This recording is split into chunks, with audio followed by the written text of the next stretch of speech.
जो ये सवाल कर रहे हैं कि नेशनल कॉन्फ्रेंस ने मैनिफेस्टो को बुनियाद पे इलेक्शन लड़ा, उसमें शक नहीं है, लेकिन कश्मीरियों ने उस वक्त एकजुट होके गवर्नमेंट ऑफ इंडिया को जवाब दे दिया कि आप हमें जितना भी तकसीम करना चाहें, हम तकसीम नहीं हो सकते हैं। आप जितनी भी कोशिशें करेंगे जम्मू कश्मीर के लोगों को कमज़ोर करने की, हम कमज़ोर होने वाले नहीं हैं। इसलिए उन्होंने, सब ने मिलके, जम्मू कश्मीर के लोगों ने नेशनल कॉन्फ्रेंस पे अपना भरोसा जताया। जहाँ तक मैनिफेस्टो का सवाल है, देखिए उसमें शक नहीं है, हमारा मैनिफेस्टो था, सबसे पहले था कि हम स्टेटहुड के लिए रेजोल्यूशन पास करेंगे, हमने किया। दूसरा था हमारा कि हम स्पेशल स्टेटस का रेजोल्यूशन जो ही असेंबली में आ जाएंगे हम उसको पास करेंगे, हमने पास करके वो भेज दिया। साथ साथ आप जो कह रहे हो डे टू डे की जो हमने वादे किए हैं, जैसे गैस सिलेंडर्स का वादा किया था, बिजली जो है उसमें 200 यूनिट कम करने का वादा किया था। 1 साल हो गया, आपने पिछले 7 साल की तबाही को अगर आप मद्देनजर रखोगे कि इस रियासत का क्या दरदिशा बनाया है, इसका क्या हालत बनाए हैं, आप जब सेक्रेटरीट में जाओगे तो तब आपको पता चलेगा। ऐसे कवानीन पास किए गए इस रियासत में जो लोगों के हित में नहीं थे, खासकर जम्मू कश्मीर के लोगों के हित में नहीं थे। ऐसी चीज़ें की गई है। आप सोच लीजिए कि हमने एक कानून बनाया था कि यहाँ की बेटी को 75,000 रुपया मिलेगा जिसकी शादी करनी है, उस पर भी इन्होंने मिडिल पास कर दिया कि मिडिल पास लड़की को वो मिलेगा। और अब उस पर भी हम काम कर रहे हैं। जहाँ तक बिजली और बाकी चीज़ों का सवाल है, राशन का, बीपीएल के लिए हमने अभी जो है इस बजट में हमने रखा है और वो ऐलान हुआ है और वो ग्राउंड पे लेवल पे जा रहा है। आहिस्ता आहिस्ता बीपीएल की तरफ हम बढ़ेंगे और आप देखेंगे 5 साल के बाद जितने भी हमने वादे किए, हम नहीं कहेंगे कि 100% हम उनको जो है, आप देख लीजिए बीजेपी ने जो वादा किया था 1 करोड़ नौकरी की, कहाँ मिली और करोड़ नौकरियां। फिर उन्होंने वादा किया था कि हम हर घर में कोई भी ऐसा शख्स नहीं होगा जो जिसके छत नहीं होगा, कुछ नहीं मिला।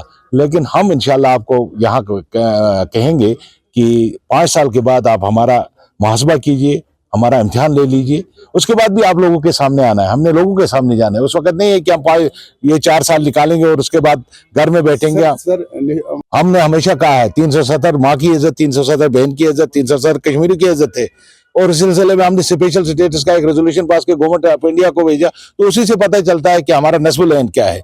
और यहाँ पर जितनी भी पार्टियां आई आज तक, वो गवर्नमेंट ऑफ इंडिया ने खड़ी कर दी, दिल्ली वालों ने खड़ी कर दी। अगर लोगों की कोई पार्टी है जो लोगों की बात करती है, यहाँ के आवाम की बात करती है, वो नेशनल कॉन्फ्रेंस। आखिर सवाल रहेगा, चूंकि मुखालिफ 16 के करीब जो है कैंडिडेट सब कंटेस्ट करने जा रहे हैं, बाकी जमातों को रद्द करके नेशनल कॉन्फ्रेंस को चूज करने के पीछे क्या वजह रहेगी?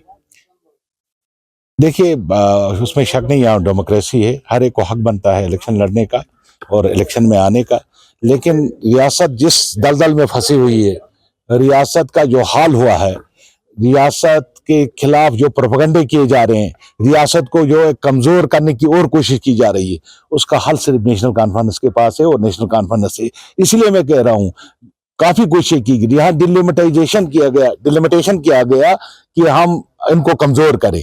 जम्मू को आप देख रहे हो, अनंतनाग वगैरह को कहाँ मिलाया गया पुनचौर राजौरी के साथ, ताकि कश्मीर के लोगों को कमजोर किया। स्पेशली कश्मीर, जम्मू कश्मीर तो मैं कहूंगा, लेकिन स्पेशली कश्मीर के लोगों के खिलाफ पॉलिसीज हो रही है दिल्ली के अंदर बैठ के कि इस कश्मीरी को किस तरीके से हम नेस्तो नाबूद करें। तो आज फिर एक मौका है, बडगाम के लोगों को मैं अपील करता हूं अपनी तरफ से कि उन शोशों में नहीं आए, उन जो रियासत का हाल हुआ है उसको बचाने के लिए सिर्फ आपके पास एक ही वाहिद पार्टी है जो किसी एजेंसी से नहीं बनी है, जो ग्राउंड लेवल से आई है, जो यहाँ के मास ने चुना है, जिन्होंने जदोजहद किया इसको वो चकदारी खत्म करने के लिए, बेरोजगारी खत्म करने के लिए, वो नेशनल कॉन्फ्रेंस है।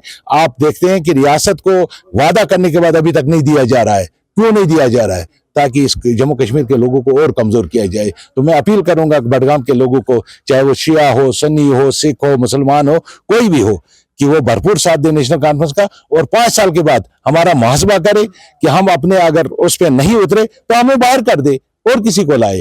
आपने देखा होगा, हम एक बार कह रहे थे, एक जमाने में पीडीपी जो है वो बनी है दिल्ली के इशारे पे, लोगों ने नहीं माना। लोगों ने कहा कि हम मुफ्ती साहब को लाएंगे तो हम दूध की नहरें बहाएंगे यहाँ, उन्होंने क्या किया इस रियासत के साथ, और हमारी बात साबित हो गई 2019 में कि उन्होंने बीडीपी को इसलिए बनाया था ताकि कश्मीरी को तकसीम कर सके।